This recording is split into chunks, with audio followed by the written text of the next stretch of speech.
Council Chair Denise, good night. Good evening and welcome Lions and Leos to the first session of our virtual mid-year MD60 conference. Council Chair Denise, other members of Council, DGs Denise and Maureen, International First Vice President Douglas Alexander, past International Directors Nicolin and Terrence, other distinguished Lions and Leos. This session is entitled Building a Resilient MD60 Membership, the Key.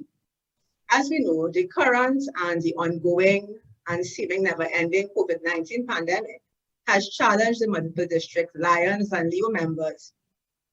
How do Lions and Leos cope with the rapidly changing environment while ensuring that we give excellent service to our communities?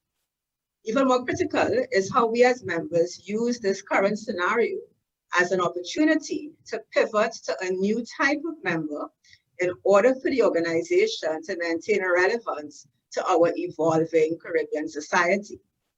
In preparing for this session, I did some research on how the COVID-19 pandemic was affecting NGOs. And they actually said, after finance, the most significant concern that was related to the business continuity of NGOs was the health and availability of their staff, their volunteers, their members. So it's very important for us, in order for us to continue and to remain relevant, that we safeguard the well-being of our Lion and Leo members, in addition to the communities that we serve and our donors and other partners. Now, I have with me tonight a very esteemed and diverse panel consisting of experts and two of our own Leo and Lion members. Our session tonight will start off with our keynote speaker, Dr. Katisha Khan, and I'll ask her to show her video now. Dr. Katisha Khan is a clinical psychologist and lecturer at UWI. She's also a member of the UWI COVID-19 task force. Since the COVID-19 pandemic, she has been involved in multiple research projects to assess the psychological impact of the pandemic on UWI staff, students, service workers, and the general public. She has also worked with various stakeholders, including CARICOM, PAHU, Ministry of Health in Trinidad and Tobago, Police Service Victim and Witness Support Unit. She has worked with the Bahamas Psychological Association and Rotaract in order to promote stress management, psychological coping, and well-being. My second panelist, I know she's having some problems logging on. I'm not sure if she's on as yet. I'll introduce her nonetheless. She is my fellow board member of the Procurement Board of Trinidad and Tobago, Ms. Laura Quentrell Thomas. Laura is a past district governor from Rotary International, District 7030 of the Southern Caribbean. Her bio claims that it's the world's leading service organization, but we can debate that. But we will say, like Lions, it is one of the world's leading service organizations. Laura owns her own HR recruitment firm, Regency Recruitment and Resources Limited, based in Trinidad and Tobago, and she's the founder of the Association of Female Executives of Trinidad and Tobago. And she has a number of volunteer positions. Of note, she is currently the president of the Trinidad and Tobago Coalition of Service Industries. Now to our own. We have Leo Latonia Duncan, who is a member of the Castries Leo Club. I hope she has a camera on. She's been a member of our association since 2014, and she is an administrative professional. And the panelist that will round up the night for us is Lion Sean Noel. He is the past district governor of District 60, representing Guyana, Trinidad and Tobago, and Suriname. PDG Sean has held a successful career in the banking sector, but he is now the Chief Executive Officer of the Public Procurement Commission of Guyana. He's also active in several other service organizations and clubs, including the Anglican Church. So Lions and Leos, those are our panelists tonight. And just to give you an idea of the format, what we will do, we'll have a keynote address first by Dr. Katisha Khan. Then we'll have the other three panelists give their remarks and comments. And we hope to have a little question and answer session. So I'm hoping that persons can post in the chat. The IT team and Wendy will monitor the chat. And then we will close off. So now we will kick off our panel discussion with Dr. Katisha Khan, who will set the context for the other panelists by outlining some of the key issues that persons have had in coping with this COVID-19 pandemic and some of the possible solutions that the organization can consider to help our members cope and still contribute meaningfully while also embracing this opportunity to make improvements. So I hand over now to our first panelist, Dr. Khatija Khan. Dr. Khan, thank you. Thank you, Lion Nadine, and please permit me to stand on the protocols already observed, and in doing so, just extend a warm good evening to all the Lions and Leos in attendance. It really is a pleasure for me to join you this evening, and I caught a bit of the discussion prior, and it's fantastic to hear about your organization, the passion, and I'm always excited and passionate when I see congregations of Caribbean persons together. We don't, depending on which spheres we operate in, sometimes it may be a rare thing, but I understand for Lions and Leos, it's not. So I do have a brief presentation to share with you. I thought it's the evening. Let me give you something else to look at to engage you while I share really briefly some tips in this keynote address. So I wanted to talk to you a bit about adjusting in this age of COVID-19 and what are some strategies that you can utilize. And perhaps some of these you may be utilizing already. So maybe it's just to enhance and reinforce what you're already doing. Or maybe you might identify some gaps and some ways in which you can boost your resilience, your adjustment. Now, one of the terms, and I'm sure you've heard it as well, everybody's talking about adjusting to this new normal of COVID. And frankly, that term irritates me, and I'll tell you why. Now, the new normal usually refers to a term that it's a state of adjustment that a society falls into after an event. So there's been a big event and now we've all adjusted and we carry on, we learn how to carry on. But the thing with COVID is that it's constantly changing. There's still so much uncertainty. And we haven't been able to adjust everyone has not been able to adjust in a healthy manner. So sometimes for some of us, this new normal has come with anxiety, with depression, we're stressed out, we're experiencing heightened levels of stress. Many people are experiencing financial troubles, economic woes, and they're just worrying a lot about what is to come.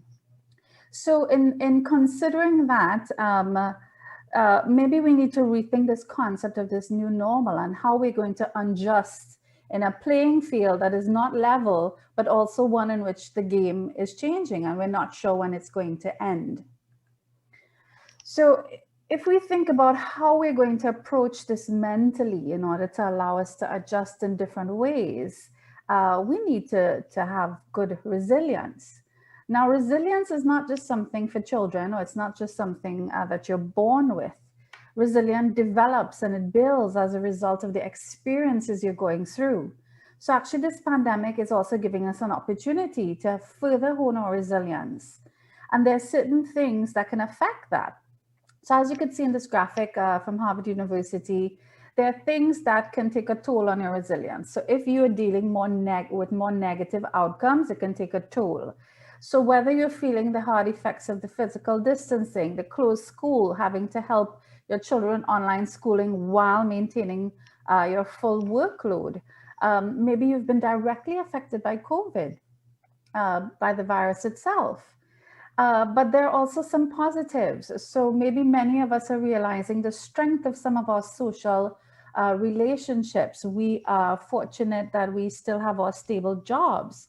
And so what helps build our resilience is when we have more of these positive outcomes. But you know what? That fulcrum there is also important. And that speaks to your core skills to be able to handle all of these stresses that the pandemic may throw at you. So let's look a little bit at that. And I like to go through this in a tiny bit of detail because we are all facing unprecedented levels of stress. And stress can take a toll on us in different ways. So I want you to have a glance at this slide and I want you to do your own personal stress audit. which ones of these have you been experiencing? And have you realized that it may be a stress reaction? So I think we all are familiar with some of the psychological toll of stress. So we worry, some people get angry, irritable. You may feel overwhelmed, or you find it hard to stay calm. You may feel tense all of the time. But stress can also take a cognitive toll on us. So if you've been finding it more difficult to concentrate, to focus, maybe you need more reminders about things. I have found that if I don't put things in my calendar on my phone, it's almost as though it doesn't exist. I forget about it, and then I double book or something else happens. So now I have to make sure I put everything in the calendar. So I've been having some issues with my memory. Maybe you've been dealing with something else on that list. You can also have physical reactions, and in different ways. Now, stress can take a toll on an already existing medical condition. So if you are already dealing with some kind of illness, it can exacerbate that. But stress in itself can bring on some of these symptoms. How many of you have been feeling tired all the time? And sometimes you can't explain why. It's not as though you've been laboring manually in the hot sun, but you just feel a lot more fatigue. Maybe you've been feeling a lot of muscle aches and tensions, headaches, grinding of your teeth, etc. So those are some of the areas. And there's a fourth one. You can also be experiencing some behavioral reactions to stress. So have you been a little more irritable and argumentative, or maybe you're the opposite? You found yourself isolating or avoiding others. Maybe you've been procrastinating more. Has it affected your appetite or your sleep? It can affect your sexual functioning. It could also affect your substance use. So what we're seeing then is so far there's 4 domains and a number of different ways that stress can affect us. But here's one of the take homes I want you to have today. There is no prescriptive way for anyone to respond to stress. So stress responses are very subjective, meaning how I respond to stress may be different from somebody else. So that's something to consider personally with your friends and your families, with your colleagues, with your fellow lions, that stress reactions are subjective and they're also variable. So people react with different intensities. So something you might think is minor, somebody else may have a much more intense reaction. And all of that is part and parcel of the stress reaction. So one of the things we need to know then is what are our stress signals? How do we manifest stress? And if we are manifesting too many of the negative symptoms, how are we going to deal with it so it doesn't affect us in our duties and our responsibilities and our relationships? Okay? So here are some ideas for you at the organizational level, and then I want to touch a little bit on the social level, and then we're going to come back to the individual level. So at the organizational level, in times like these, and I'm overlaying now the COVID-19 pandemic on this, more than ever, we need to have fora for input and feedback. And notice that goes 2 ways. We need to give people opportunities for them to voice their opinion, suggest ideas, give us feedback on things that are being proposed. There's also a really significant need for timely information and updates. Now, perhaps you're like me as well. Sometimes you just don't want to read another email. But I'm not talking about feeling overloaded by information, but rather the availability of relevant information so that it's there when people need to access it. Things like training and communication and mentoring are going to be even more critical to keep those bonds and those ties, but also to equip people with the skills that they need to be responsive in times like these. And sometimes I think we forget to affirm people. And I think no matter how old you are, whether it's a child and you've done a great piece of art and you're showing it to your parents, whether you're a teenager or an adult or a senior, I think we all have a human need for affirmation. And in times like these, it's really important for us to recognize people, affirm them and their efforts, and let them know that their sacrifice and their commitment and their passion is valued. And if you are a leader if you are in a position of authority or leadership, it's really important that you ask your colleagues and your members what they need. So don't just rely on what you think is good for others, but let's keep those channels of communication open and two-way. At the social level, it's also really important that you have good, healthy dynamics in place. And some of you may recognize some of these pictures. I pulled it off of your Facebook group.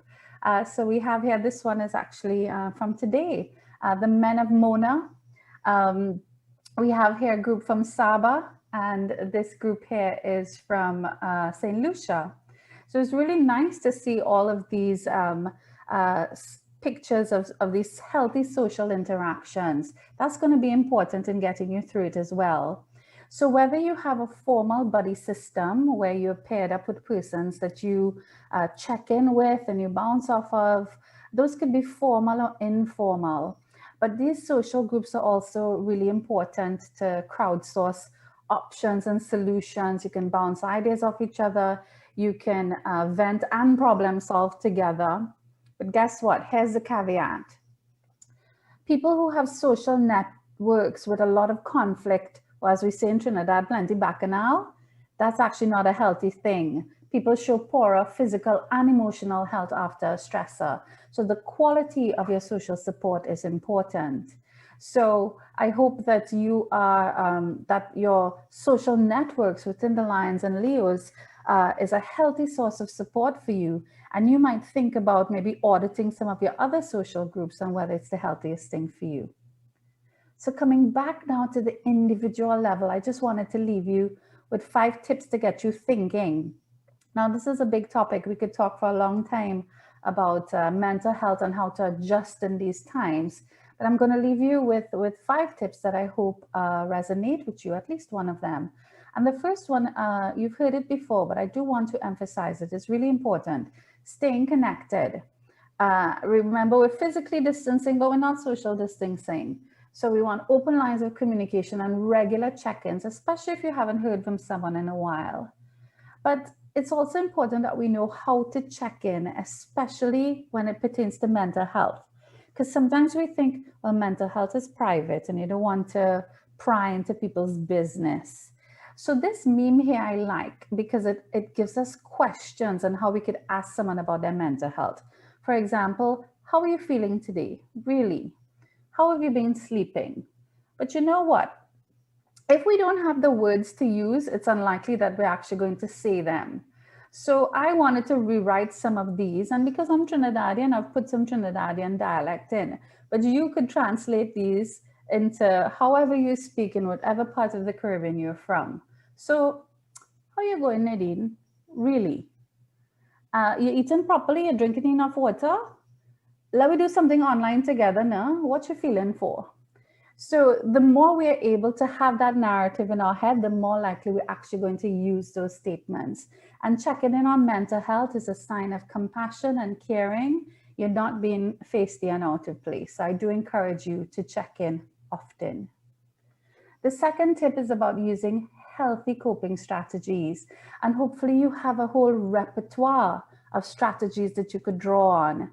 So for example, let's say you enjoyed socializing in a club or in nightlife, and maybe now they've curtailed that because of restrictions. So it's really important you have other options that are available, ones that you can do with the resources you have, with the limitations you have.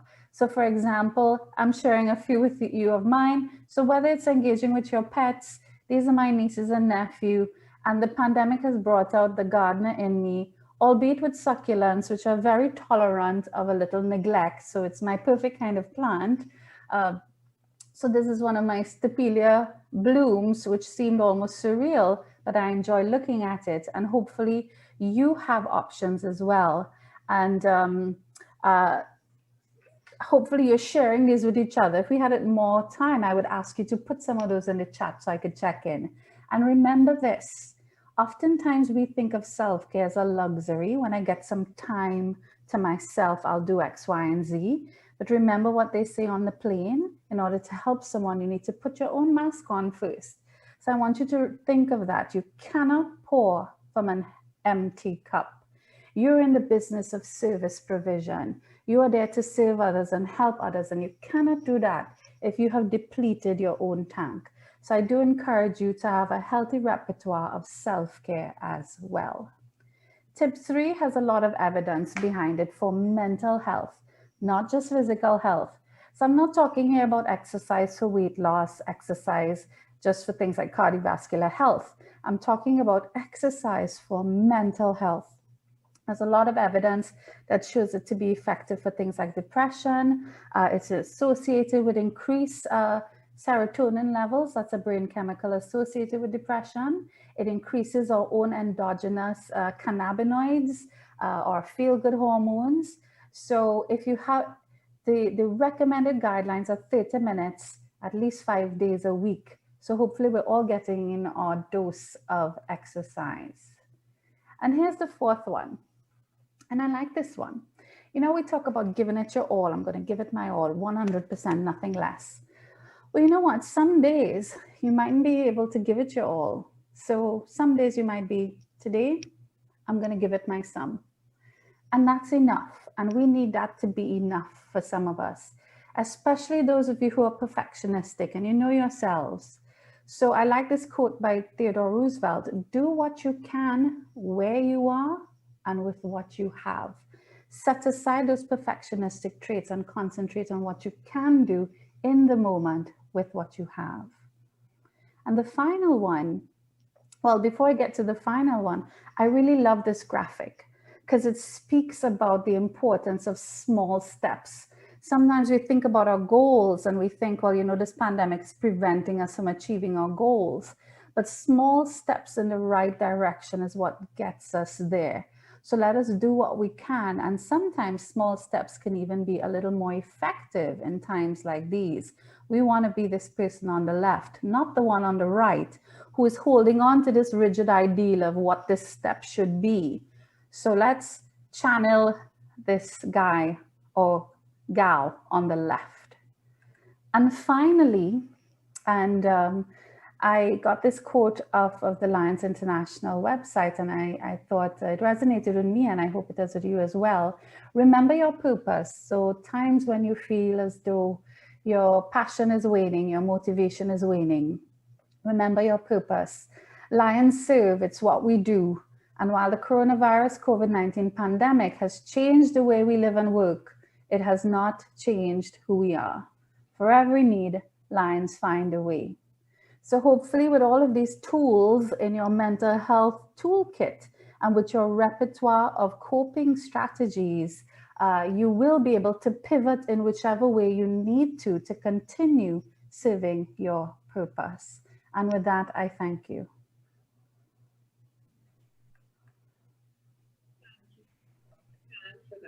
Stay with us. And I know you said that if you had more time, you'd have asked persons to put in the chat some of these things that they have been doing for their self-care.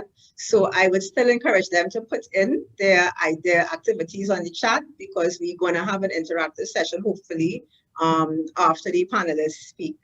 And as you spoke, there were so many things that you said that resonated with us as an organization. I know in terms of some of the concerns that we have, many of us are feeling a bit frustrated, a bit uneasy, because we don't know how to do business in this world right now. Some of us, the leaders in particular, are feeling, I think, particularly overwhelmed, because everyone is looking for them to provide a solution, not an answer. And I liked how you said that one of the strategies should really be like the engagement feedback. So it's not only the leaders talking down to the members or giving the members suggestions, but engaging the members to also say how they feel and to provide solutions or suggestions as well. And just 2 points I want to take from what you said last, where you said, today I'm going to give it my some. And I will say this particularly for the leadership. I know that this is a very stressful time for them. And we as members have to remember that they are also trying to cope with the current situation. So while we have to be more tolerant of, while they have to understand that we are stressed, we have to understand that they are stressed as well. And the small steps, a lot of us have been kind of hard on ourselves because we find we're not getting proper solutions. And as opposed to trying to do everything one time, it's good that you highlighted, listen, one step at a time and small baby steps that make it a little easier for us to get there. So we really appreciate your contribution that you give this evening, and please stay on as we will want to invite some questions and comments from our other panelists. We were to go on to Miss Laura Quencher Thomas, but for some reason she's having a lot of difficulty getting on. So I'm going to go to Leo Latonia Duncan, who is a Leo from St. Lucia. And as you know, the Leos are an important part of our membership. They represent, by and large, a much younger age group. Their stresses may be slightly different or greatly different to what we as the Lions are experiencing. So I would like Leo Latonia to share with us some of her experiences as well as a young person, and also with her Leo club or the other Leo clubs that she is interacting with. Leo Latonia.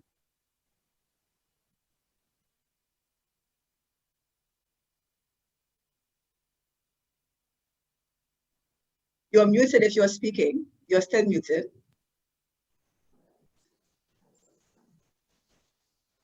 Past Council Chair, Multiple District 60 GMT Coordinator, Nadine Busher. Can you speak a little louder? We're not hearing you. You're very soft. So check the volume on your laptop.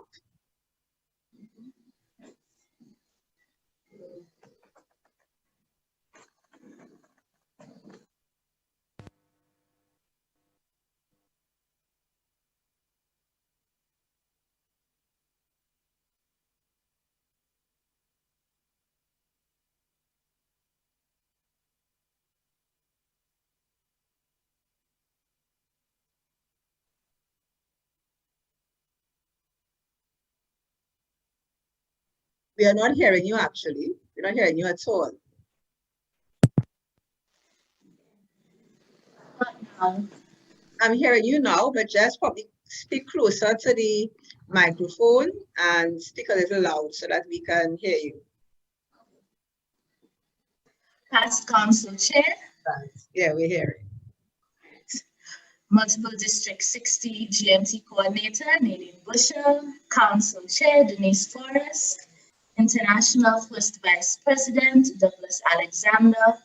Past International Directors, Nicolin Moore and Terry Innes. District Governors, Denise Bentnick and Maureen Graham. Fellow panelists, other distinguished Lions and Leos, a warm good evening to you all. I want to begin by saying you cannot pour from an empty cup, and that is an old adage that is oftentimes not considered applicable to service club organizations, but to this day it remains true.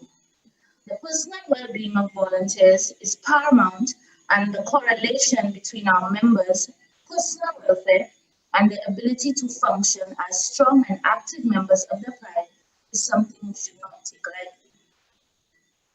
Needless to say, the impact of COVID-19 has mirrored what many young persons believed to be the end of days. Frankly, most of us have not lived long enough to have witnessed something like this beforehand, though research has shown that every 100 years, a pandemic of similar mass proportions does ravage the world. As Leos, we purpose ourselves in trying to save the world, one small kind act at a time. These efforts have undoubtedly been compromised, and I was able to take a deeper look into the true impact of this pandemic as I took the liberty of consolidating feedback from members. These are truly unprecedented times, particularly economically. Fortunately for us, some members have expressed that they have been totally unscathed by COVID's wrath. They report that their lives function quite normally with few notable irregularities besides what is mandated by adhering to protocols and our new normal. Sacrifices where social gatherings are concerned have posed a challenge, however, truly failed in comparison to the reality that other members and the public at large face.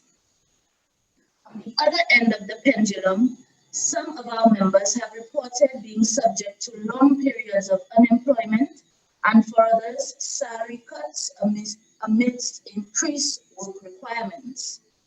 An appreciation for our members as a whole puts us in a position where we can truly empathize and identify with what that may mean as it pertains not only to financial flexibility, but also the high levels of stress that many of our members do face. Allow me to swing the pendulum one more time in a like manner such as COVID, and note that in spite of these challenges, we have been able to realize membership growth in the Leo's Club of Castries. However, our new members, though still very enthused, do feel robbed of the full Leo experience that was promised to them during orientation. We stand to benefit by including an authentic representation of how the clubs are presently run so that new members are retained and do not feel misled. Currently, we struggle to see plans come to fruition as a law-abiding organization. Wonderful plans may be crafted for execution and may be quickly thwarted by lockdowns and other restrictions issued for public safety. I believe the hardest blow has been dealt to our school-based Alpha Leo clubs. Whereas the Omega Leos, who are the young adults, have more flexibility where meetings and socializing are concerned, the Alpha Leos are dependent on their respective schools to provide a safe space to facilitate their meetings. In St. Lucia, schools have been closed and reopened several times. I do understand also how these schools may feel compelled to focus solely on academics when a short window to reopen school presents itself, as COVID-19 has really taken a toll on the academic development of many young persons who are still in a season of securing their foundational education. This too is another challenge, coupled with the fact that many parents, as they should be, are quite protective of their children and exposing them to the risk of contracting this lethal virus by socialization at this time. Nevertheless, social media is blazing a new trail, and we should all opt to capitalize on it to ensure the survival of our clubs. As more persons lays at home from boredom, lockdowns, or unemployment, many are scrolling social media, and we have an opportunity to meet the needs of those who are urgently seeking to be positively engaged during what otherwise feels like a depressing new reality. We are quickly being forced to adapt to more tech-savvy mediums like Zoom to facilitate communication. However, many members do miss the face-to-face camaraderie. I'm in.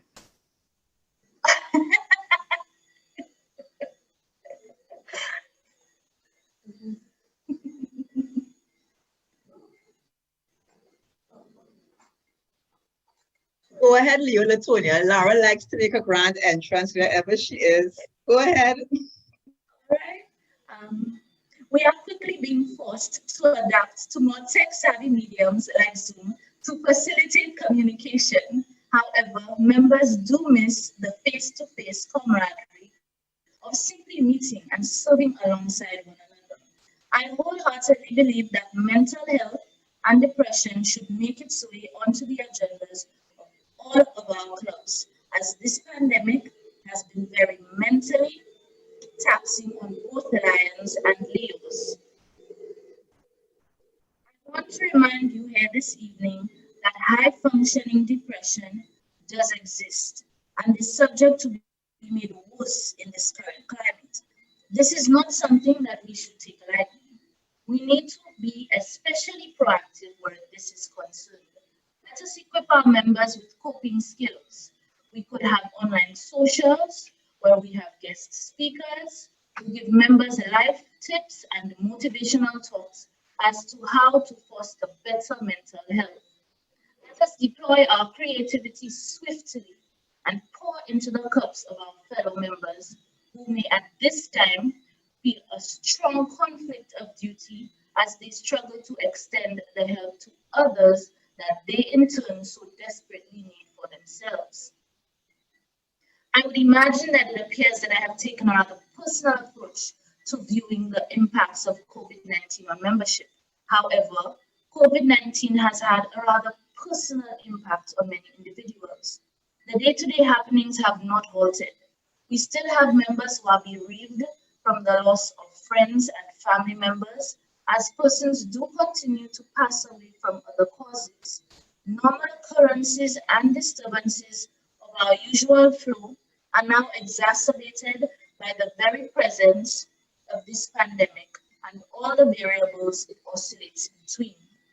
I want to impress very heavily amongst members an increase in empathy for each other. Many members are able to carry their struggles with grace. However, we must not forget our manners. I'm sure many of us can get so preoccupied in what we require when calling a fellow member that we can simply forget to genuinely ask, "How are you?" My fellow Lions, charity begins at home. I am a firm believer that empathy with our members during this season will lead to retention in the long run. Lions care, and Leos are also looking quite intently to see that care and consideration expressed toward them. The financial obligations of some members have also increased as the employment situation, in respective households vary from person to person.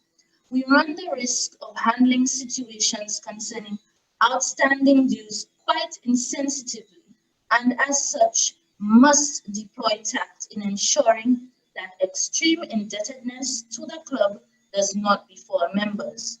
It is quite easy to say to members, "It's only $10. However, $10 is a lot of money if you simply do not have it. We have seen the need to craft contingency plans to ensure that members who can pay do so in a timely manner, whilst the means to do so still seem guaranteed. Ultimately, our biggest challenge as Leos is navigating our new normal while keeping ourselves and the club afloat. It requires extreme dexterity, support, and empathy.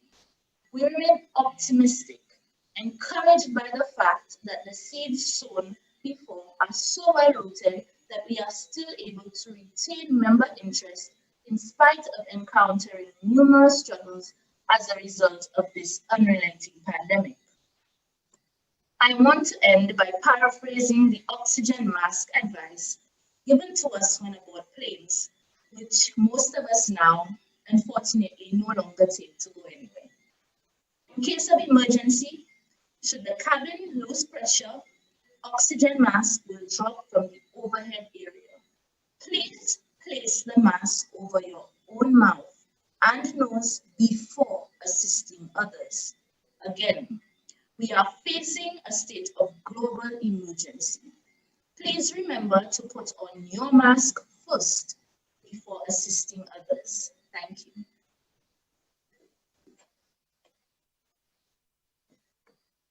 Thank you, Leo, Latonia. You made some very key points that I think a lot of the Lions didn't think about. And in the first instance, I was actually a little amazed at the difference in treatment between, or the difference in effect between the Alpha Leo Club and the Omega Leo Club. I think a lot of us have been treating the Leos as one homogeneous group, and you highlighted that it is not. And particularly for the Alpha Leo clubs, where this is, as you say, their foundation, they're building their foundation right now, it's difficult for them to cope because this is a critical stage of their life. I liked also that you challenged the Lions, that you said that you all are looking at how we treat with you. We're looking for empathy and understanding. And then also highlighting that while people are talking about COVID, many of us have normal stresses like ill parents, people losing jobs, not because of COVID, that they are dealing with. So we are very happy that you have shared your perspective as a Leo and as a young person. and thank you again for your contribution. I just want to highlight to Dr. Khan, in the chat, a few persons did put what they have been doing to make themselves feel happy and not stressed. Somebody said they've been doing manicures and pedicures so that their nails can look good. A few people have focused on 8 hours of sleep and rest. Somebody dances while they're doing drips. Somebody's eating a lot. They're having all their meals and their snacks as well as resting. So I hope that person has not put on 15 pounds because they're eating a lot. So I'm just sharing with you what person said in the chat. So, okay. Well, we have my colleague now, Lara Quentrell Thomas. As I said, Lara always does things with some splash, if you know Lara. I did introduce you earlier, Lara, as the PDG for Rotary Club. And I also highlighted that your bio said that it is the world's leading service organization. However, I changed that to say it is one of the world's leading service organizations. So Laura, as a fellow service person in an organization similar to Lions, we know that the Rotary would have had some of the same challenges that we have as Lions. So we are interested to hear your perspective. I did read, in preparing for this session as well, there was a study in London that said one of the ways for NGOs to cope with this situation is for them to learn from each other. So I think your presentation tonight affords us the opportunity to learn from each other. So we look forward to what you have to say, and I hand over to you now. Thank you. Thank you so much, PDG Nadine. And folks, I am so sorry for the late start, and your IT support, Ishmael, was amazing. We were trying on my phone, another laptop, different on platforms, and anyway, we got there eventually, and I'm here with you, and I'm really so excited to have the opportunity to share some thoughts and time with Lions and Leos. And I want to thank Nadine for the invitation. When I told my Rotary colleagues that I was speaking to Lions, they were all fascinated because, you know, even though we're not really competitors, I do think, as Nadine said, that we don't share information often. And, you know, we all have the same purpose at the end of the day, to serve our communities and to serve humanity. And I think that this is a great beginning of, I think there should be more sharing, especially when we're facing many of the same challenges. So it's a great initiative, and my congratulations to you for doing this. So I am going to, of course, now I haven't got my slides up, 1 second. This whole evening has been incredibly stressful. Let me just open the PowerPoint, and then I will come back to sharing my screen. There we go. All right, I hope everybody can see that. Yes? Yes, thumbs up? Okay, fantastic. Yes, we see. Lovely. All right, folks. So I know it's late and probably hungry, but I was asked by Nadine to just share some thoughts on a couple of different aspects of our service clubs. Obviously, as she said, Rotary and Lions very similar. And the two things that we're looking at this evening are membership and service. And really, of course, you know, you need one to do the other, and how they have been impacted by COVID, and some of the things that we've been doing in Rotary to pivot and change the way we deliver our service. But more importantly, I think, is actually how we've engaged our members, because, as I say, you cannot do service if you don't have those connections with your members. So the research that we have done, and actually Rotary International did a massive study about 2 years ago, because we were not growing as an organization.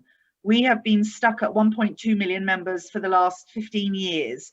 And of course, you know, you bring people in and then people die. And so, you know, the clubs are aging, and so there's a certain amount of natural loss of members.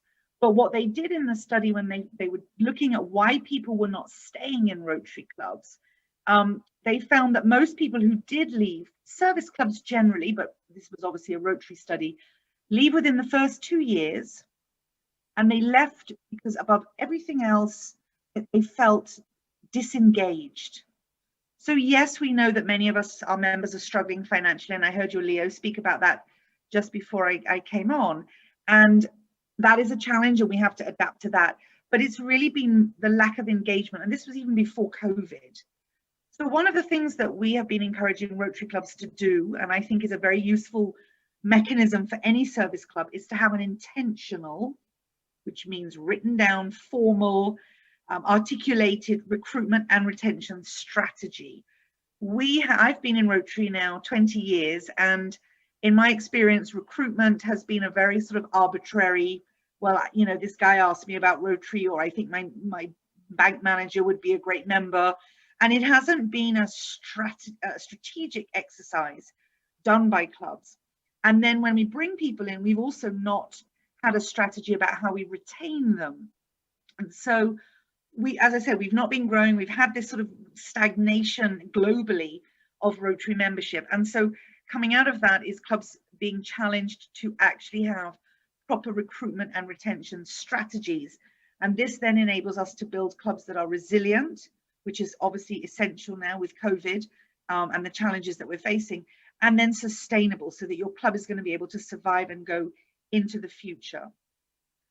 So some of the things that you can include in this recruitment and retention strategy, and these are just some suggestions, is a skills gap analysis. We did this in my club a few years ago, and it was really helpful. We looked at the projects that we wanted to execute, the different programs, and all elements of the club, whether it was fundraising, membership, internal administration, whatever we were doing as a club. And we looked at where we didn't have the skills that we needed. And we actually then developed a recruitment strategy based on our gaps. So for example, in my club, one of our areas of weakness has traditionally been financial management. Now, we've had a lot of bank managers, but we haven't had really strong accounting expertise in our club. And Rotary has more and more over the years, and it's sort of getting harder and harder to have proper financial management. We have to have audited financials if we want to apply for grant funding from our foundation. So the necessity of having really robust financial management in our clubs has become essential now. It's almost mandatory. So we have had to really upskill our financial resources in the club, bringing members in who share that expertise and are willing to obviously give it to the club. So that was a very targeted recruitment for us as a club. And I know many other clubs as well have done that skills gap analysis. And then of course, you need to be able to market your clubs, your brand. I know we all have our logos and our different branding material, but in my experience in Rotary, and I'm sure it's the same with Lions and Leos, every club has its own culture. Every club is slightly different, slightly unique.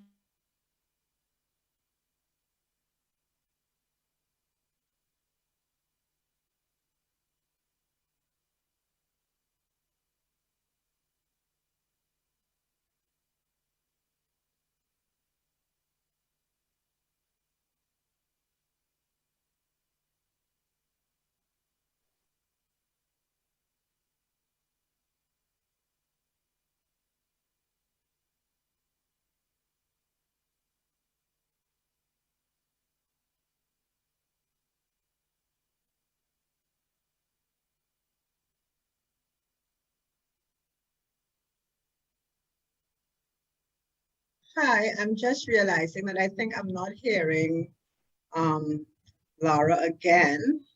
I'm just checking, is anyone else hearing her? I'm just checking, which is not my connection.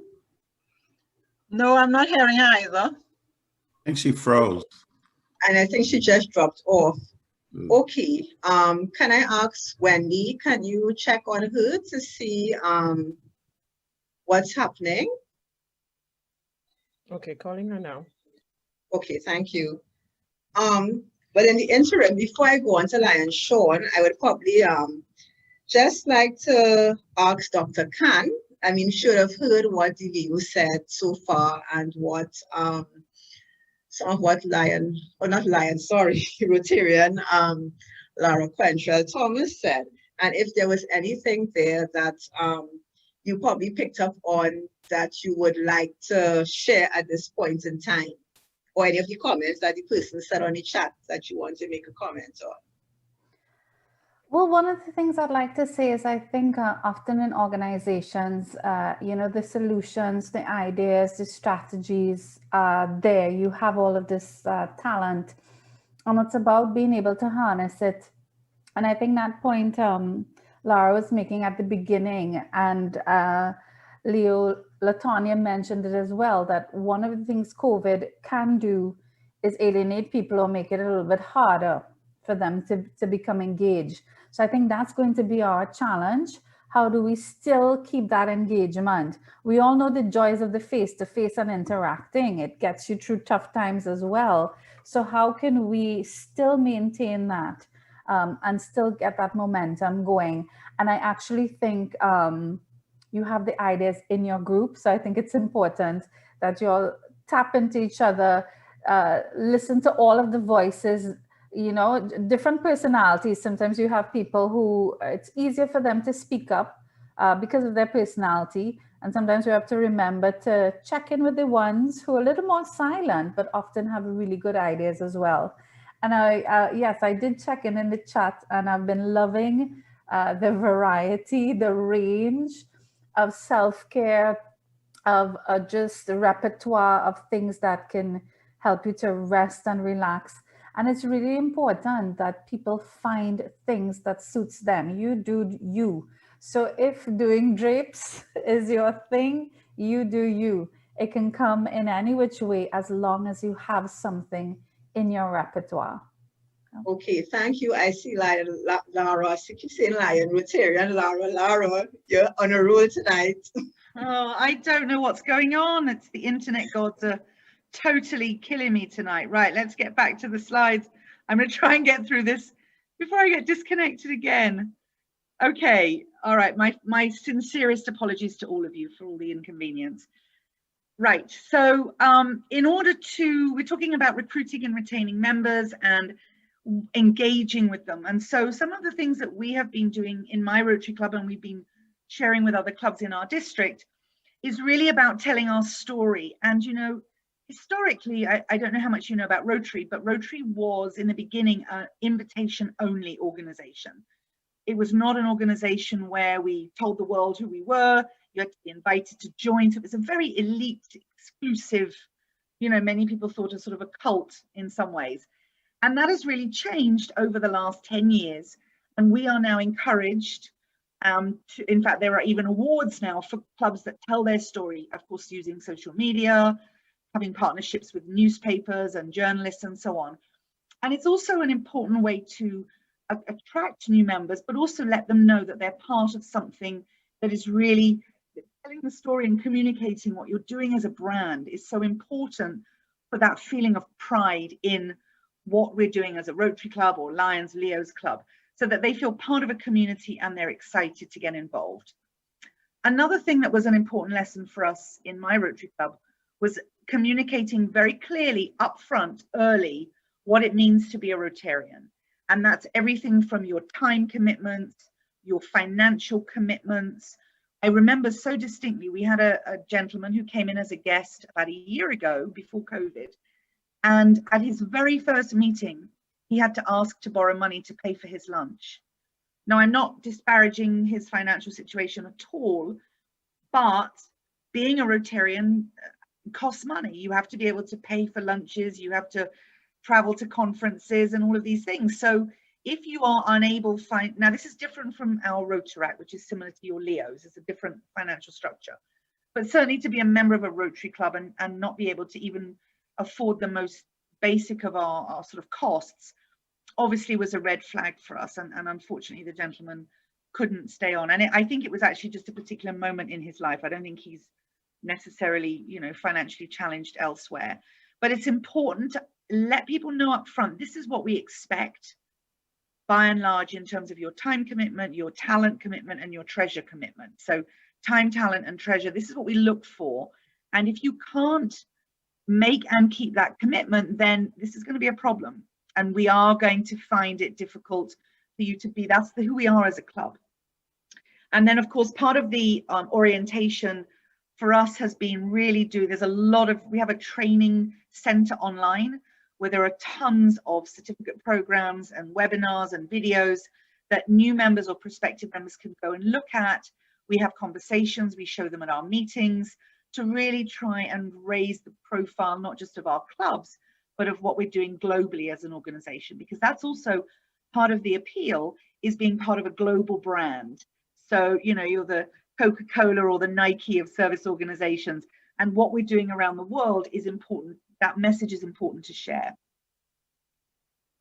So in terms of new generation, what we call in Rotary new gen members, which is younger professionals, and there's a big drive in Rotary now to engage younger professionals and also women, because again, historically, we have not had a great track record with women membership. In fact, women were only allowed to join Rotary in 1989 through the US Supreme Court. So we had to go all the way up there to get it done. But there's been a real emphasis of late of getting younger professionals in. And so we have to be able to speak their language, and the Leos will tell you, and the Rotaractors will tell you, you know, we had a meeting this evening, and our Rotaractors are doing a wonderful program on domestic violence. And there's a film that they've produced, and the film is being put out on Facebook. And half the members of my club don't use Facebook. So they were asking if it could be emailed to them, and will there be a version on YouTube, so that we're really not all connected on the same platforms. And it's not that everybody has to be everywhere, but as a club, and certainly your leadership should be really speaking in and on the languages and the platforms that young people are using. Even if you've got a social media professional in your club, or you've got that as an assigned role, you have to be out there. You've got to be TikToking and Instagramming and tweeting and all of these things, because young people are not on Facebook anymore as much as they were. And of course, one of the great things I think for Leos and Rotaractors is the opportunity to have mentors, to be able to connect with older, more experienced professionals in their area of industry, their area of expertise, interest, and actually do that partnering, that buddying, where you mentor a Leo or in my case, a Rotaractor. We've actually set up a mentoring program this year in our district, and the Rotaractors, a whole slew of them, have given us a list of the skills that they would like to be partnered with. Some are in accounting, some in marketing, some in business development. And then they have those connections, because if your Leos and your Lions are not connected, same way for us Rotaract and Rotary, then you're not going to get that smooth transition from one to the other. And our goal, of course, is that Rotaractors all become Rotarians and then get them involved. You know, I always remember Rotaractors telling me many years ago that whenever Rotary has an event, Rotaractors get invited to work in the bar or park the cars. They're never part of the planning. They're never part of the conceptualizing of the program. And they really wanted the opportunity to be in that conversation, to be in the room where it happened, to be, you know, where the sausage is made. And so we have to engage our young people. And we've made a conscious effort in Rotary now at our district level, right through to club level. We have our president of our Rotaract club comes to our board meetings. They come to our weekly meetings. We go to their weekly meetings. Every project we do, we have at least 2 Rotaractors. And that is now almost mandatory, because we want to give them the opportunity. We want their ideas and their opinions, but also it's great learning for them to how to run a project, a fundraiser or a concert or whatever it is you're doing. It's been absolutely phenomenal. And then they know who we are, and then they're happy to join the club when they reach whatever age they'd like to become Rotarians. Oops. Something else that's very important, and especially in these challenging times, is recognition and reward for members, making sure that you celebrate small wins. So whether it's within or outside the club, somebody gets a promotion at work, or, you know, does something amazing in their own lives, has a baby, gets married, has some great news. We celebrate birthdays on WhatsApp. We have a few WhatsApp chats for different groups every week on our now our Zoom meetings, but in our meetings, we make sure and highlight any member that we've learned about that's done something amazing. And of course, as a club, small wins. So don't just wait for the project to be done. In the process of planning or executing a project, celebrate small wins. You know, we got the mayor on board, or we got a great article in the newspaper. You know, these are important things to share with your members, to show them that the club is working and we're having an impact, and I'm proud to be part of this, on this journey with you. We also have a buddy system in some clubs, not all of them, where we pair a new member with a senior member, and they check in, they see how they're doing. You missed a meeting, what happened, are you okay, is there anything you need? And then we do reward the buddies. We try at the end of every year to celebrate those members who went that extra mile for our new members particularly. If you have new members, you can feature them online. It's so easy now. It's so easy to do little articles and images. I mean, Canva and some of these other tools are amazing. Just to say, hey, you know, Nadine just joined our club. She's a business development professional from St. Kitts. We're so excited to have her. You know, so you highlight new members, something small, but it means something to that individual when they join. So we've done that, not all the time, but we have started again doing it through with COVID, member of the month, member of the week, what's happening with our members, even just internally. It doesn't always have to be for the whole wide world, but just within our club, you know, did you know that, you know, Nadine is a Scorpio and, you know, she loves roti, you know, things like that. We share and it's fun. We have just we've had a really lovely caption this competition in the last couple of months where one of our members found some really old photos of Rotarians and has been soliciting secretly photos from people's wives and husbands, you know, Rotarians when they had hair and Rotarians when they were young, and then posting them on our WhatsApp chat, and we have to come up with a caption. There's no prizes, but it's so hilarious and members love it. And, you know, it's people look forward to it now every day. People can't wait to see what the pictures are going to be. So there's little things you can do to recognize, celebrate, reward each other and your members.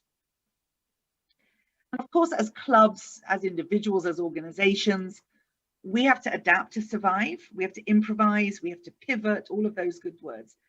And, you know, the irony, of course, is that people need us now more than ever. So while we have our own challenges as clubs, people that we serve need us now more than ever. So how do we remain relevant? How do we, as clubs, as service organizations, remain relevant and connected to the people that we have agreed to and pledged to serve? And I think that it does start with a strong, connected, engaged membership. And so that's why I focused on that at the, you know, beginning first half of the presentation, because you cannot deliver service if it's just, you know, two of you doing all the work. And we know in every club there'll always be a handful that don't do anything.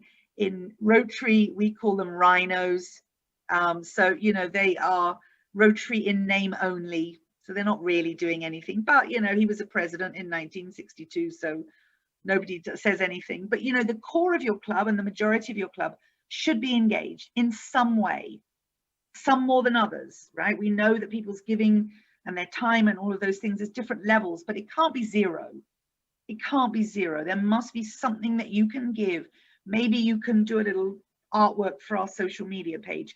Maybe you could write an article on what it means to be a volunteer, or maybe you could mentor a younger member. Find things to engage your members, because if you don't, you will lose them. And then, of course, you can't deliver the service that you have to deliver. So we have to, as clubs, demonstrate flexibility.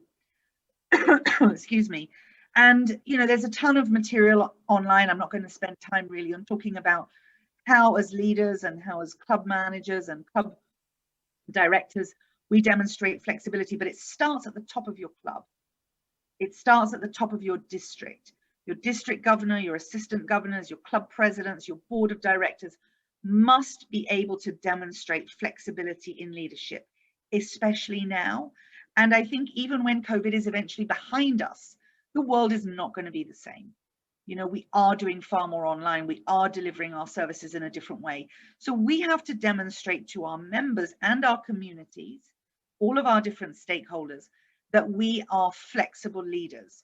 So we use different strategies. We look at how we approach things in terms of our emotional intelligence and, you know, trying to remain optimistic, which is a challenge, I grant you. But as leaders, it's important that the members of your club are inspired by you now more than ever. So you have to draw on that inner resource, find ways, talk to people, get support to be optimistic, but also realistic. So you're going to change the way you deliver your service to meet the needs of the community, but in a slightly smaller way or a slightly less expensive way. That's important as well. So I think that balance of optimism and realism is so essential now. So some of the things that we recommend that we do in Rotary to keep our clubs relevant, and I'll just go through each of these quickly with you. The first is a community needs assessment. So, you know, I don't know about Lions, but we've got many stories in Rotary about a Rotary club going into a community and going, right, we are in the village of Faizabad and we think that you need a library. And so we raise money and we build a lovely library. And the people of Faizabad say, well, actually, you know, we wanted a park. We don't need a library. So we think we know what they want. And oftentimes we have not talked to and communicated with our community. And now that you have limited funds, less funds than normal, it's absolutely essential that every dollar you spend in your community actually hits the target and meets the need. So you need to undertake as a club some deep connections and conversations with your community, do a thorough needs assessment, make sure that whatever projects you're coming up with are really treating with what they need as a community. I can email these slides to Nadine so you guys can have a look at it later. You need to talk to your members who've left your club or are thinking of leaving. Why? Do you do exit interviews? Why are members not attending online meetings? We've switched to online now since May, and we still only get half our members attending, even though it's online. And they can do it in their pajamas, you know, they can be in their home having their dinner and attend the meeting, but still we get only half of our members. So we've really been trying to understand what else can we do to engage you. Why are you not attending online meetings? You've got to ask the questions. And what do they expect from the club during COVID? So surveying your members regularly, doing through your buddy system, your mentoring system, or even just online surveys, it's really important to understand, because you've got to connect the service that you want to deliver with what your members are willing to give. All right. And then maybe they have needs that are not being met as members of your club. So your leadership needs to really get to the bottom of who your members are, what they expect, what they need, and then how you can meet those needs as best as possible. Of course, we've all had to make financial adjustments to our fundraising budgets, our administrative budgets, all of those things. So as a board of directors, as your financial managers in the clubs, you really need to look at all the different ways you can both reduce your costs, but also help members if they need them. Maybe there's a way that you can help support grant applications. You know, in Trinidad, we have a number of grants available to individuals. And so maybe there's a way that an individual in your club needs help. And as the Lions Club, you could help them with that application.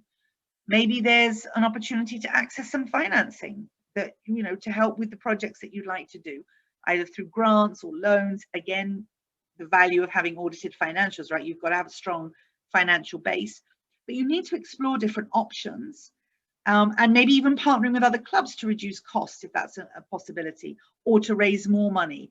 So, you know, a collective effort from a number of different clubs could actually realize higher rewards in terms of your fundraising. But you have to have honest conversations about your finances. We do online giving with Rotary. We have the ability to pay online. We do fines as part of every meeting, $10 if you're late, $10 if, you know, you answer a question wrong, whatever it might be. And we trust members to pay, and by and large they do. But we've been doing that. That's been reduced. It used to be $20, $30. Now it's 10, might go down again, but we still expect a little something. We don't pressure you to give, but we do ask. And of course, critically for clubs is fundraising. And so some of the things that we have done in our club, and in fact, we just finished a project this week, and I think our Lions and Neos have probably done this as well, is where you do the meal fundraiser, where you buy a ticket for $50 for Hot Shop Roti or Lawrence of Arabia, and then the restaurant keeps $30 and the club keeps $20. So you pay a little bit more than you would normally for that meal, but knowing that the surplus goes to charity.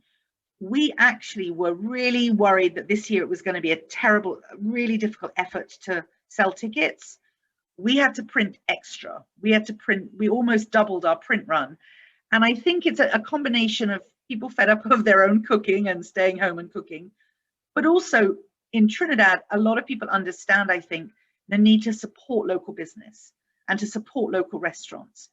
So there may be restaurants or other businesses in your community that are struggling, that you could go to them and say, look, could we do an event where we split the proceeds? So by having people buying a ticket for a meal at your restaurant, or a bottle of wine at your wine shop, or I don't know, glasses at your optometrists, whatever it is, there are small businesses in our countries that are really suffering and struggling. And there may be opportunities there because people are more and more, I think, willing to support local businesses because they understand the impact that they have on the wider economy. And of course, employment numbers and crime and all of those things. So look into your community. So one side of it is giving and supporting, but the other is actually building up local businesses and small businesses and seeing if there's a way that the two organizations can benefit. We're actually exploring this a bit more now because we really were pleasantly, happily surprised with the success of this fundraiser. And for us, tickets just flew off the shelves. So we're really excited, and I think there are loads of opportunities for us to look at this model and expand it out. And of course, we also have things like we do meals where we cook. Choker Fest is what we call it in Rotary, cook a breakfast. It used to be you come and you sit down and you have the meal with us. Now we've done all drive-through, everybody's got their masks. So you don't have to cancel the event, you just have to change the event. Think about different ways you can deliver it because you do need money to run your clubs. And then, of course, you need to think about all the different online platforms, says the lady who couldn't get online. Rather ironic, I know. But we've been able to source speakers from around the world now. And you can charge people a small amount to come to events where you have keynote speakers from around the world, because, of course, they're not flying and staying in a hotel and all of those costs. So you can even think about if you have signature days in your Lions calendar. Like we have Rotary International's birthday is on the 23rd of February. So we're starting now to plan around getting a keynote speaker, having a really big event virtually on that day. So there are, key dates in your calendar you can build an event around and charge people to attend. And that's also an opportunity for fundraising, because you could get, Michelle Obama or Kamala Harris or somebody fabulous to come and speak to your club. And of course, you can do so many online events like bingos and raffles and different things. There are so many platforms now that you can use to raise funds, small ways in a club meeting or in a larger way at an event like this where you have 200 people joining you. So it was so interesting for me. This is my last slide to read up about Lions, because I must confess I didn't know much other than I know the waistcoats and I know the logo. And I didn't realize that your acronym stands for Liberty, Intelligence, Our Nation, Safety. Very interesting. And I love that. I think that is such a nice blend of different values, courage, strength, activity, and fidelity. One of the things we've done a lot in Rotary over the last few months is gone back to who we are as Rotarians, back to our core values. COVID and all of the different things that have gone on have really made us reflect on who we are, why we're part of this family, why we love the work that we do, and our fellow Rotarians. And I think that this idea that the Lion is loyal to a friend, loyal to a duty, I think that is something that you should go back to and rebuild on and embrace again if you haven't already, because to me that's a really powerful value. Yes is service, yes is membership, fundraising, all of those things, but the heart of the Lion is loyalty. That's it from me. Thank you so much. Thank you, Laura, for that presentation. While you were speaking, I had a number of Lions messaging me with some comments. We all love your rhino. And then somebody said, are you a lion or a lino? So we really appreciated your contribution. We noted the similarities around the same time that women who were allowed to join the Lions Club as the Rotarians. You were like 1990 to 1992. And I really liked your connection between the Rotarians and the Rotaract Club and the mentoring ideas there. Those are some excellent suggestions that you had, and also your issue like talking about the fundraising and the opportunities. So Laura, we really appreciated your contribution here tonight, and we look forward to more interaction in the future. So I'm looking at the time, so I'm going to ask PDG Sean to start now. As you know, Sean is an experienced Lion, and he will now give his perspective. He is bringing up the rear, so I know he can pull all these presentations together in addition to adding his own contribution. And Sean? Thank you very much, Lion Past Council Chair Nadine, and for your excellent conduct of this, and well, really bringing together this kind of panel to discuss this particularly important topic. And I looked at the topic when I was invited, which spoke to a new path to innovation and action. And I said to myself, if we're going to speak about innovation and action and addressing issues that affect our membership, what really is the key issue that we must address? And I quite happily listened to the other panelists, and especially Leo Duncan, who would have brought a little bit of perspective on how this issue is affecting young people. And because you have centered, Chair, this issue around this current COVID-19 pandemic and the challenges we are facing as Leo and Lion members, you put to us the question, how do we cope in this rapidly changing environment? And each presenter, I think, examined some of the issues, but I want to suggest that while the COVID-19 pandemic has certainly heralded a new era of uncertainty in the entire society, as it were, I saw a key word coming out in each of the presentations, resilience, both in terms of recruitment and retention. And we know that human resilience has really led us through many other pandemics. It's not the first time in human history we've had a pandemic. And so human resilience takes us through these kinds of events. And to emerge as a stronger people, to emerge as a society that can move forward, we need a collective call to action, some kind of action. Because as Rotary and Lara said, people need us more than ever. So I say all these things to posit to you that apart from dealing with the COVID-19 pandemic, I believe we have a greater pandemic in our room. And that pandemic, the main challenge, I believe, is in leadership. And I do not say this perhaps from the perspective of my office currently as associate on the global leadership team, but certainly I believe that the pandemic of challenges in leadership holds us back from overcoming and holds us back from developing the kind of resilience that we need to address our main challenge, which is building the resilience that will enable us to overcome and surpass all of these issues that we recognize that have arisen because of COVID-19 and how it has impacted in our clubs and our service to our communities. So I start off by saying and putting in context that the absence of action in leadership is really the pandemic that we are facing in the room.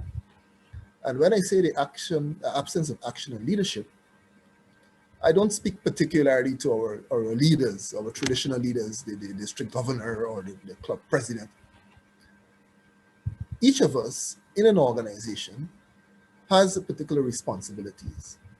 And within ourselves, we have to take leadership because we have these responsibilities to execute. So yes, we may be the club president.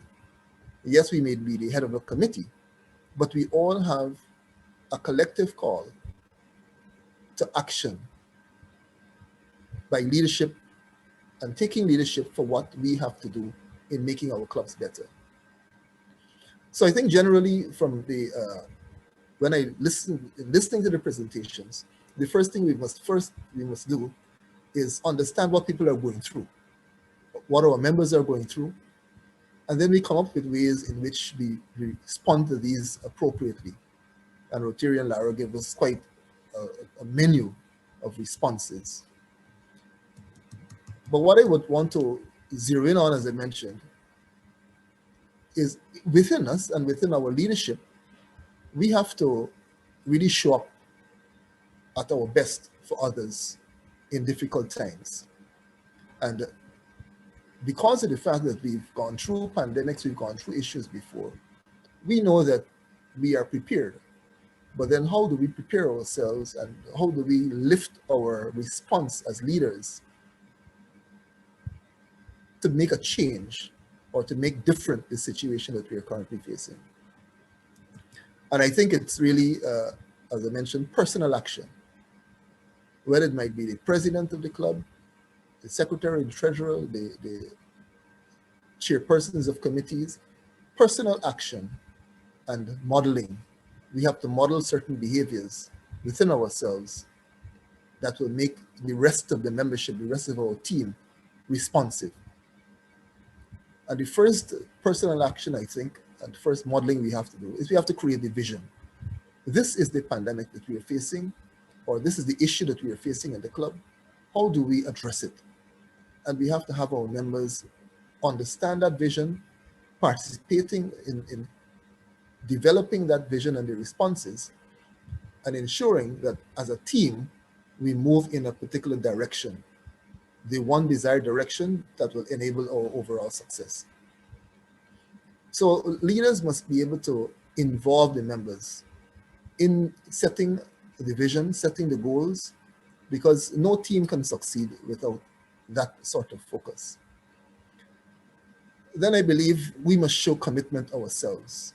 As president, as chairpersons of committees, we have to show the level of commitment, because without that demonstration, our members would not be able to bring out that level of commitment themselves. And we've discussed this matter time and again, where presidents of clubs indicate that they don't see the level of commitment in members.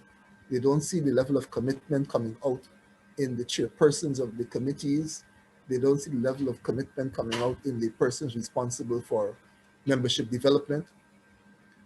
That level of commitment must be demonstrated in ourselves as a tool to motivate others to also demonstrate that level of commitment. And because we will then have that level of commitment, we will be able to have the level of engagement that we want. Because members who share the vision firstly, who are committed, become engaged.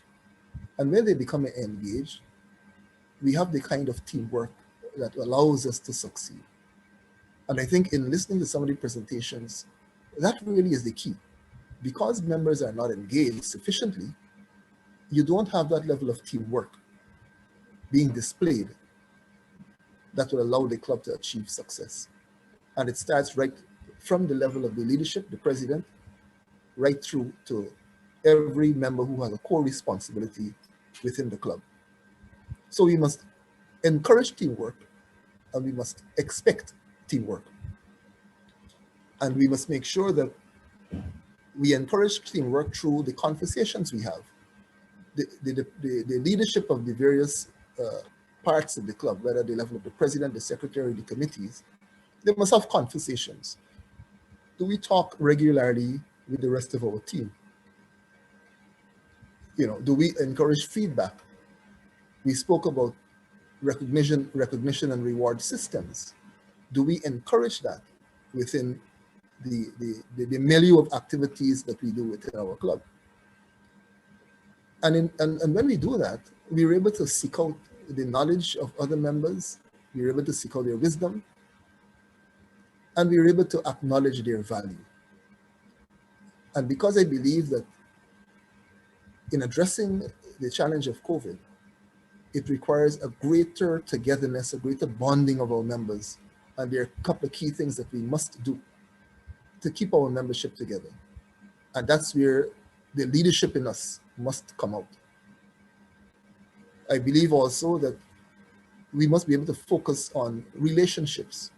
How do we build and encourage good relationships within our clubs that will support and enable the kind of teamwork that we believe ought to exist. So in encouraging good interaction and relationships among team members, that enables the team to develop and to be successful.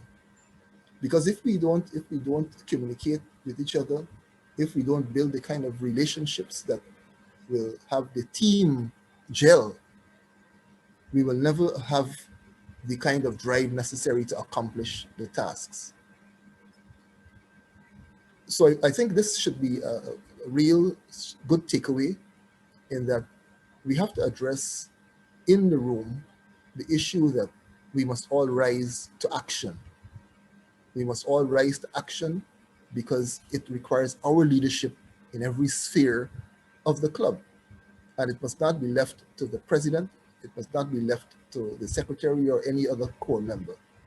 Every member must be able to demonstrate that kind of commitment, participate in a manner that shows teamwork, and focus on building the kind of relationships that will allow each member to participate, to feel valued, to feel encouraged. And I think it sort of links with every presenter's thoughts here this evening, because we must know, or the members must know, that their leaders are available to them, available to help. And by knowing that our leaders are available to help, then our team members will invest their time, they will invest their talent, invest their energies in ensuring that the club is successful.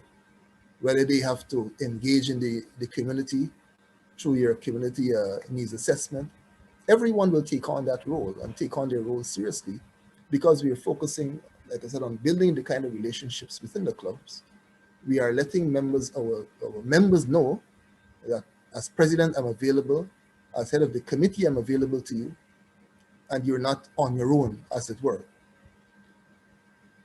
But at the same time, one of the critical complaints that we get when we talk to clubs is leaders do not give members the space to work. We must be able to give our members the space to grow, the space to learn, and the space to work. And we must be patient. Sometimes as leaders, we get impatient because we believe that things are not happening at a pace that we desire. And we think that because it is not happening at the pace that we desire, we must get involved and do it ourselves. But we have to be patient, because in a pandemic situation where everybody has their own challenges, while also as volunteers having to contribute to the success of a club, there will be times where we might not be as responsive. So we have to be patient as leaders and understand that persons need the guidance and the support to complete their tasks. So I think it all comes down to, like I said, recognizing this new pandemic in the room and calling and encouraging the kind of action in leadership, or leadership action within each of us, that will allow members who are looking on, or members who are in our team, to likewise respond, and respond in ways that will allow the club to be successful. So we must be supportive of our members, we must encourage our members, and we must be able to build confidence in them by creating positive attitudes. And we spoke about a number of positive attitudes in some of the presentations this evening. So through encouragement and positive action with our team members, we will be able to have the club deliver the kind of results that we all are looking forward to. So it all starts with us. The leadership within us, the values within us, the drive within us. And that, I think, will spur action in the membership, whether current membership or new membership. We must be able to engage members so we can draw out from them their talents, their skills, and allow them to use those skills to contribute to the club's success. Because when we focus on retention, there are a couple of things that we need to do. But when we focus on recruitment, we have to recognize that persons are coming to our clubs with new skills, with different talents. And how do we know those talents? We have to engage with them, understand what they're bringing to the club, and allow them to use their talents and skills. So I want to say that leaders really need to step back. And I think it is time that we use this pandemic to step back and really see how have we been addressing issues within the clubs. As a district, how have we been addressing issues? You know, we spoke about use of technology in our meetings. Is that an approach that we have completely solidified? Are all members on board with it? And what kind of technologies do we use that will allow all members to participate? So we sometimes have to step back and look at the solutions we're coming up with, look at the goals we're devising, and look at the vision that we're creating, and ensure that all our members are part of that vision. They all support the strategies, and when they support those strategies, you will get that level of commitment. So again, I repeat, I think the pandemic that we're dealing with in the room currently, apart from COVID, is leadership. The kind of leadership that we demonstrate, the kind of leadership that we put into action, and the kind of leadership that we use to inspire others, to bring out the kind of teamwork and to bring out the kind of responses that we are looking forward to from our members. So I would just want to, like I said, wrap up with those few thoughts, because members want to voice their opinions, members want to take ownership of their assignments, and we must, as leaders, give them that opportunity to take action. As individuals, we must want to take action. We must want to take responsibility. And we have to realize the answers all lie within us. It all lies within us. And once we take responsibility for our own actions, from a leadership perspective, and recognize that we have to stand up and we have to address the issues that we have been assigned, or we address the issues that we have to deal with, that is where we will see the kind of success in our club. Of course, we can't underestimate the importance of communication. And that's my sort of closing comment that I will leave with you. Communicate, communicate, communicate. From the level of the president, from the level of the leaders of the committees, we must communicate constantly and consistently with our membership, with our team. We must acknowledge their efforts. We must reward their efforts. And those are the kind of tools, I believe, that will enable us to be successful, enable our clubs to be successful, and certainly enable us to address what the current pandemic is throwing at us. Because the challenges that we are facing in the pandemic indeed requires us to take action in different ways, and it is by leadership, I posit that it is by leadership in action that we will see the kind of successes that we are all looking for. So I think that is my summary of what my presentation is this evening. Again, I wish to thank the other presenters for their comments, which allowed me to sort of just address each of the areas that they brought out as points. And I'm sure that we have all been given a capsule that we can now use to address this pandemic, this capsule that we will use to eradicate this virus out of our clubs. The virus is the absence of action in leadership and the absence of leadership in action. I thank you very much. Thank you, Lion Sean, for actually letting us dig deep.